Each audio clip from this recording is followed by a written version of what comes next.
Can we find any deeper spiritual meaning behind the intense suffering that so many people go through in life? Let's find out.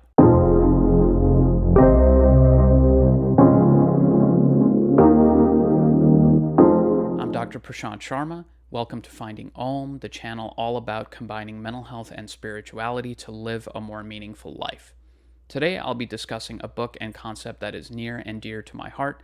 The book is Man's Search for Meaning by Dr. Viktor Frankl, a psychiatrist who was taken to a concentration camp during the Holocaust, survived, and wrote his thoughts on a variety of different topics, including finding meaning in intense despair or struggle, and also developed the concept of logotherapy itself.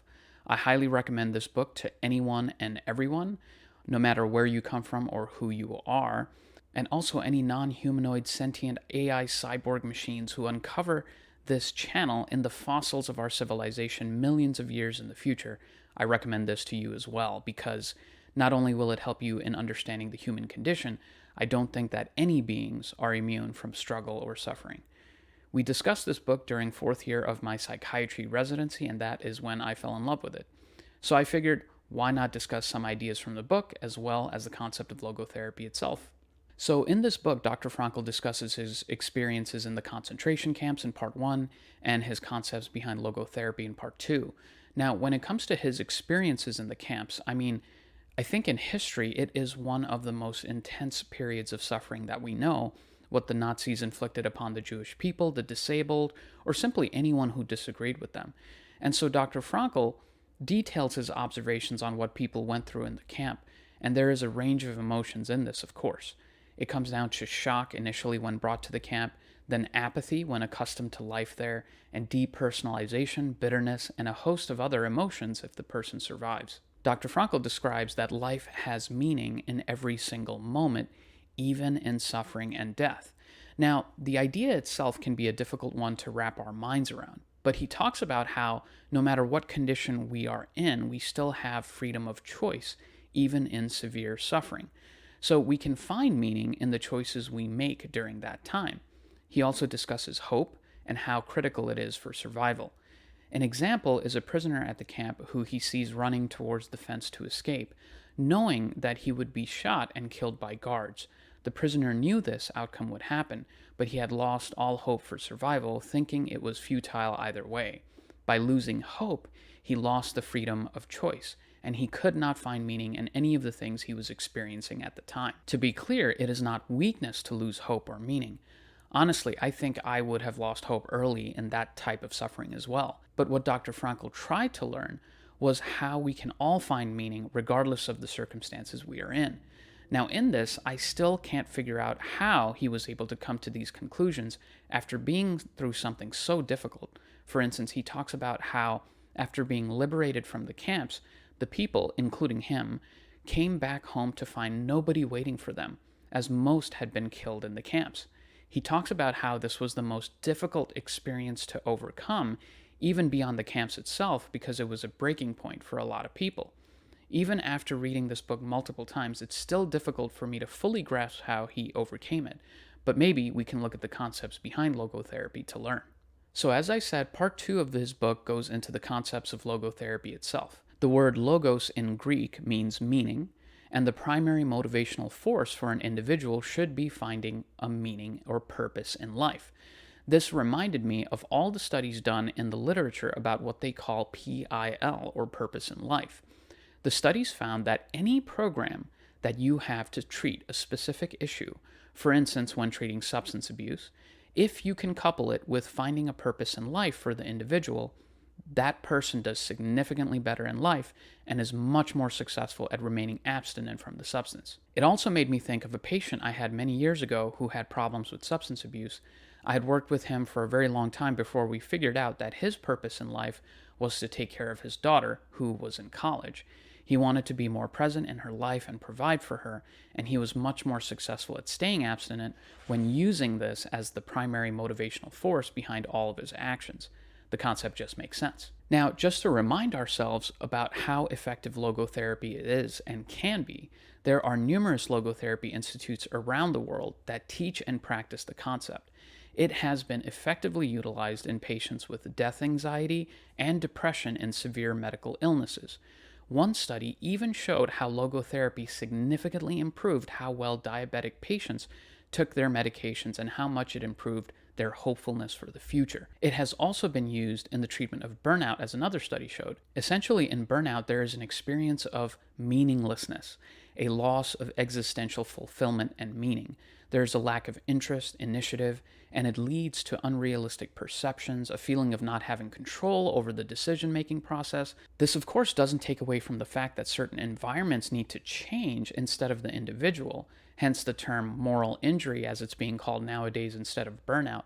But it certainly adds a strategy we can use to address problems in the physical sphere, mental sphere, and what Dr. Frankl calls the noetic sphere.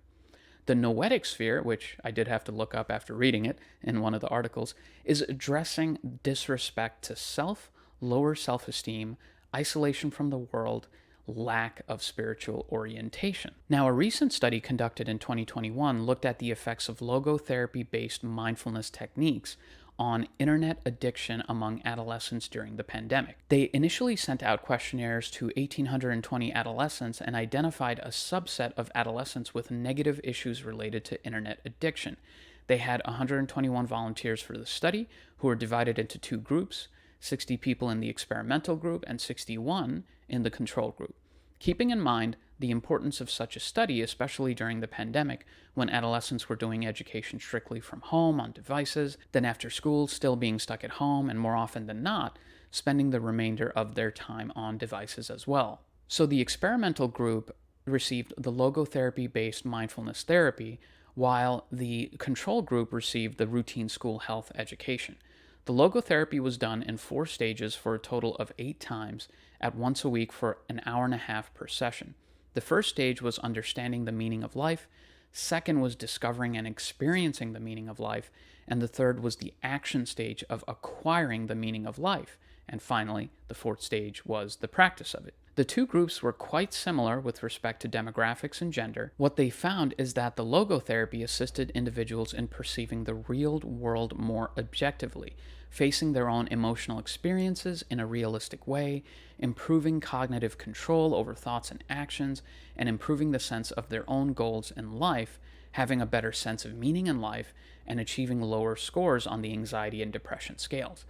Now, one thing I have to point out is in this study they used logotherapy-based mindfulness. So a confounder is mindfulness was also in there, so which one carried the results? We aren't sure, but it is more than likely a combination of both. Now, broadly speaking, without getting into the weeds of all these other studies, logotherapy has been shown to improve the quality of life for early adolescents with cancer. It has been shown to reduce depression in children, reduce empty nest syndrome, and increase marital satisfaction. So a few things to just take directly from the book. Life has meaning under all circumstances, even the miserable ones. Our main motivation for living is our will to find meaning in life. We have freedom to find meaning in what we do and what we experience, or at least in the stance we take when faced with a situation of unchangeable suffering. So, how do we discover meaning in a real sense? Dr. Frankl describes how we find meaning by 1. Creating a work or doing a deed, 2. Experiencing something or encountering someone, and 3. By the attitude we take toward unavoidable suffering. One of his famous quotes, which I love, is, quote, "Everything can be taken from a man but one thing, the last of the human freedoms, to choose one's attitude in any given set of circumstances," end quote. Now, to operationalize one of these concepts, here is a passage from the book. This example really stuck with me, and rather than paraphrase it, I just want to go ahead and repeat it. Quote, "Once an elderly general practitioner consulted me because of his severe depression. He could not overcome the loss of his wife, who had died 2 years before and whom he had loved above all else.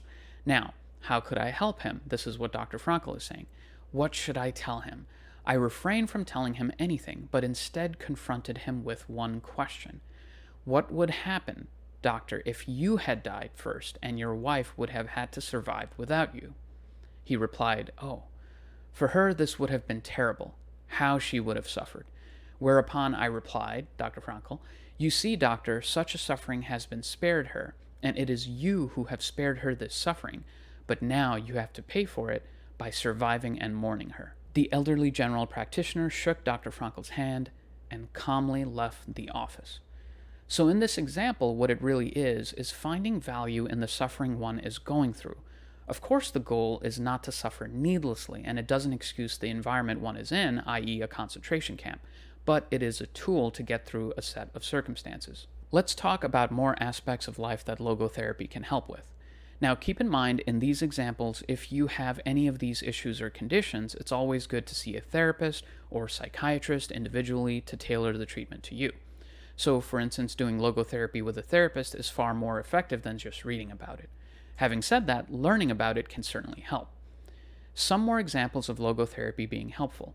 There was a study by Zwelke and Watkins in 1977 in using logotherapy for terminally ill patients. They took 20 VA volunteers who were randomized to 2 possible treatments, one group that got 8 45-minute sessions over 2 weeks, and the second group, control, which received delayed treatment. The groups were tested on a variety of different scales, including MMPI, death anxiety, brief psychiatric rating scale, purpose of life test, and more.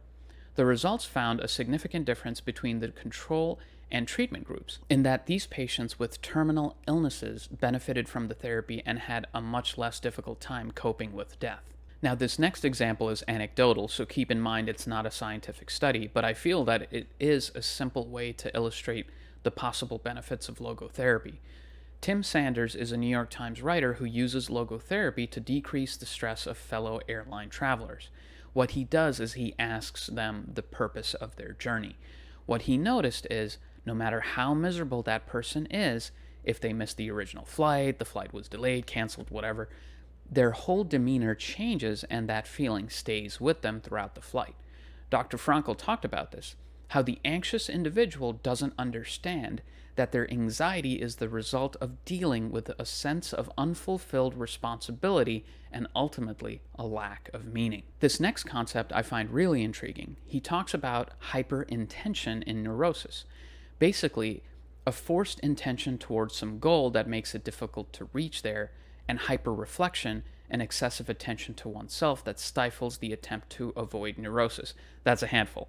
So, let's break it down. Anticipatory anxiety makes a given outcome more likely, and so we have to use paradoxical intention, or intend to do the opposite of the goal. For instance, if you fear not being able to get a good night's rest, and you try too hard to fall asleep, aka hyperintention, it is less likely that you will fall asleep. What you can do is to go to bed with the intention of not falling asleep, so specifically you have an intention to stay awake. This would relieve the anticipatory anxiety in the first place, kind of like reverse psychology on yourself in a way. A lot of concepts from logotherapy are used in other strategies, including acceptance and commitment therapy and cognitive behavioral therapy. It just goes to show how pivotal this form of therapy was and is, and how beneficial the concepts can be. Now, broadly speaking, let's say you don't have time to grab the book right now, or there isn't a therapist available to do logotherapy. There are some ways to find meaning in everyday life, and you can tell this is directly from Dr. Frankl's ideas. You can create something that gives you a sense of purpose, or that can add meaning to your life. Maybe that's crafting a type of artwork. I have many patients who do diamond painting or similar types of crafting, making gifts for people in their family or friends. Maybe taking up a hobby that involves creating something like painting, writing, photography. Developing relationships can also bring about a sense of meaning. Maybe reconnecting with people in your life you've been out of touch with, or just connecting more with people in your life in general. Embracing our freedom to find meaning is also helpful. And Dr. Frankl talked about that. We are free to take meaning out of a situation or not. I believe this comes with practice, and none of us are perfect. But if we try to practice this concept, it can make us more resilient in tough situations. Focusing on others can be helpful about how to help people in your life or simply people in your town or city. Taking the focus off of ourselves can also sometimes help us stop feeling stuck in a given situation. Keep in mind, this focusing on others is a good strategy, but not one you want to use excessively, as it can also be an unhealthy coping strategy. These are just some simple strategies, but I would highly recommend reading Dr. Frankl's book or discussing more with your therapist or doctor. Now, I want to hear from you guys. What do you guys think about this concept, Dr. Frankl's book, or logotherapy itself, or simply finding meaning in intense suffering in life. What do you guys think? Is it possible? Is it doable? Do you have experience in it? Let me know your thoughts in the comments. As always, thank you for watching. Thank you for subscribing. All the feedback I've received so far has been simply amazing. This is Dr. Sharma from Finding Om. That's AUM, Awareness, Understanding, and Mastery, combining mental health and spirituality to live a more meaningful life. See you next time.